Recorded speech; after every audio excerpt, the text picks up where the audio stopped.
ازيكم عاملين ايه؟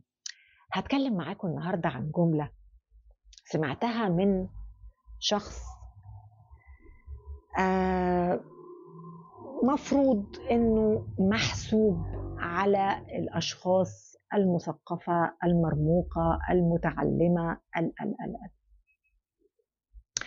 دكتورة، هو انتوا هتدخلوا كل حاجة كده في الدين؟ كل حاجة دين دين دين دين؟ ما تدخلوش الدين في الحاجات دي، بوظتوا حياة الناس. يا خبر اسود. خدوا بالكم بقى، ده مفهوم كارثي،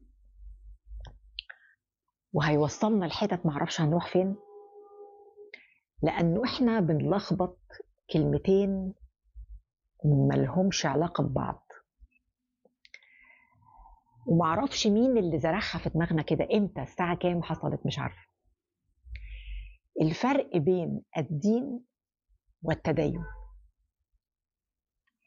الدين ده جاي من المولى عز وجل، جاي من الخالق، جاي من الواجد، جاي من العليم الذي يعلم كل شيء وأي شيء، يعلم اللي فات واللي جاي واللي رايح، يعلم كلام الخلية لبعضها، مش كلامنا لبعض.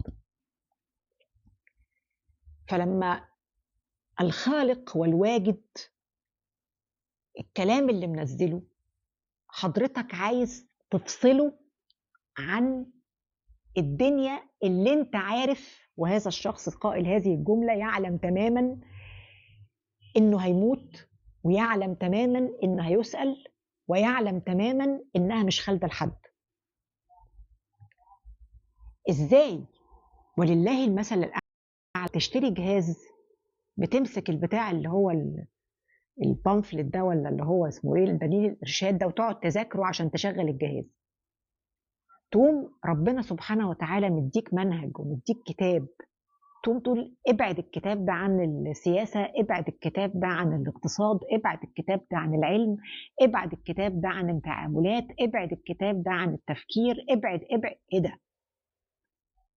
طب وانا لو هبعده كل ده، حضرتك مؤمن بيه ليه اساسا؟ يعني ما اهمية ان حضرتك لك دين معين، وما اهمية انك معتقد اعتقاد ان ربنا سبحانه وتعالى موجود، او ان في يوم اخر؟ ايه اهميته بقى لما انا هبعد كل ده؟ وتلاقي ايه، ناس يعني ناس تقيله، يعني مش ناس اللي بتتكلم، الناس دي ناس تقيله، مش ناس دماغها متكلف يعني. طب ازاي؟ امال انا ببعد ايه؟ انا موافقه ان انا ابعد كل ده عن كل حاجه، بس عن حاجه تانية خالص، عن اسمها التدين. يعني ايه التدين بقى؟ يعني راي حضرتك في اللي ربنا قاله، يعني حضرتك خدت ايه وسبت ايه، يعني حضرتك شفتها ازاي، ادركتها ازاي. تدين الشخص، لا يوجد حاجه اسمها تدين عند المولى عز وجل. ربنا سبحانه وتعالى وانا رضيت لكم الاسلام دينا، ما قالش تدينا. طب هل المسلمين كلهم دينهم واحد؟ هل كلنا واخدين من المصحف نفس الحاجه؟ ده في واحد بيفتح لك المصحف يطلع لك فتوى انه يقتلك، وفي واحد بيطلع المصحف يطلع لك فتوى انه يسامحك. يبقى انا هنا التدين افصله.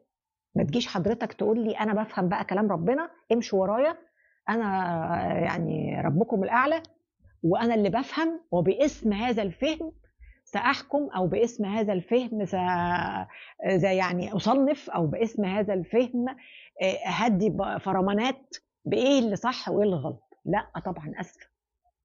مهما كنت، اوكي، الانبياء ما عملوش كده، الانبياء ما عملوش كده.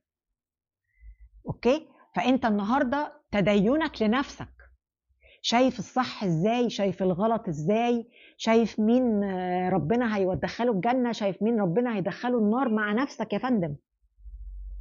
يبقى أنا هنا الدين، لا، الدين داخل في كل حاجة. أنا ما هو كل حاجة اللي هي إيه؟ مش هي حياتك؟ مش هي الكام سنة اللي هتعيشهم لو ربنا ردنا العمر اللي هنتحاسب عليهم بعد كده؟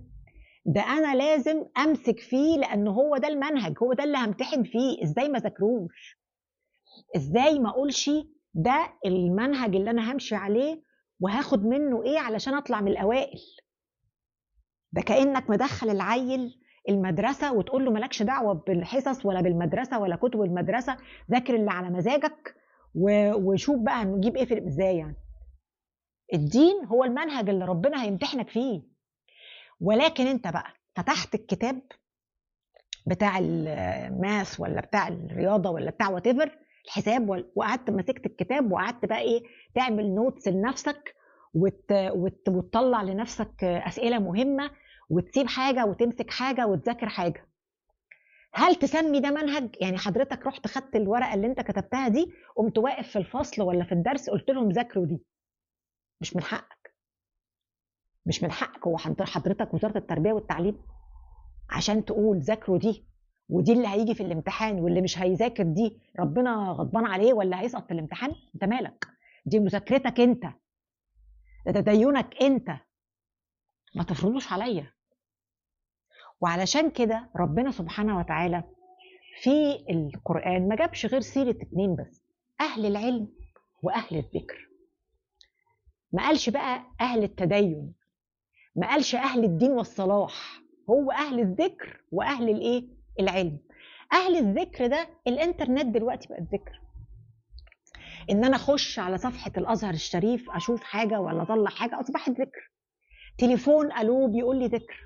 أهل الذكر يعني الذي يذكر، اللي هو راجل أو ما هيئة حافظة وقايلة كل اللي اتقال، ولما حضرتك بتسأل لازم يبقى عندك الفهم يعني ايه كلمة تدين، عشان انا مش هاخد الكلام. هما لما انا اجي قدام ربنا سبحانه وتعالى، انت ليه عملت الموقف ده؟ انت ليه قلت كذا؟ انت ليه خدت الحاجة دي ما سبتهاش؟ مش هقول له عشان قالوا لي، مفيش قالوا لي فوق. امال في ايه بقى؟ في انا سألت اهل الذكر واتناقشت معاهم بالطريقة دي ووصلت ان ده الصح بالنسبة لي. ده ايه؟ ده اسمه تدين، وهذا التي تحاسب عليه. تمام؟ طيب اهل العلم بقى دول اد فاليو. يعني ايه اد فاليو؟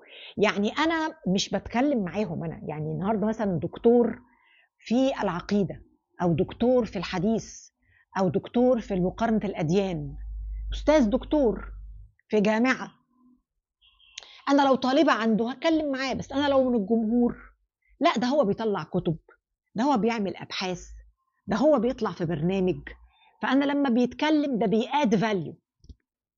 احنا للاسف كبقيه العلم كبقيه فروع العلم حتى ده بطلنا نعمل فيه علم. يعني كان زمان في الازهر الشريف لما تيجي تاخد الايجاز، كان بيسموها الايجاز، ما كانش دكتوراه ولا بتاع، كان الايجاز. فيعمل ايه؟ يجيب لك نص او حاجه ثابته ويقول لك انت هتجاز لو اثبتت لي عكس الشيء المثبوت ده. فيقعد الشخص يقرا ويناقشوه ويقرا ويناقشوه ويقرا ويناقشوه عشان يجاز. طب كل الهيصه دي بقى علشان انا اعمل مثلا 2-3 تقول ان الحاجه دي ليها استثناء او قاعده ليها استثناء او اكسبشن؟ لان وانا بذاكر كل ده وانا بفهم كل ده وانا بدور بعمل اعاده تدوير لكل ده، انا بطلع علوم، بطلع علوم، والعلوم متحدثة والعلوم جديدة. العلوم ما بتتعملش ببرنامج تلفزيوني، دي بتتعمل في رسائل وبتتعمل في مناقشات علمية وبتتعمل في بحث علمي طويل. فيبقى أنا هنا مهم جدا جدا جدا جدا إني أفهم الفرق. دين ما افصلوش عن أي حاجة، الدين هو منهجك في الدنيا.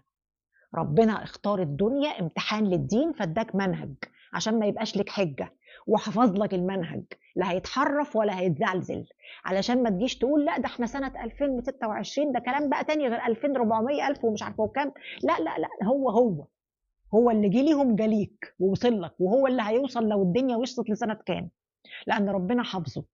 لكن التدين ده يختلف بين الشخص وشخص في عمره. يعني حضرتك ممكن وانت في العشرينات غير وانت في الاربعينات غير وانت في الستينات غير وانت في الثمانينات، تدينك يختلف. لكن هل الدين اختلف؟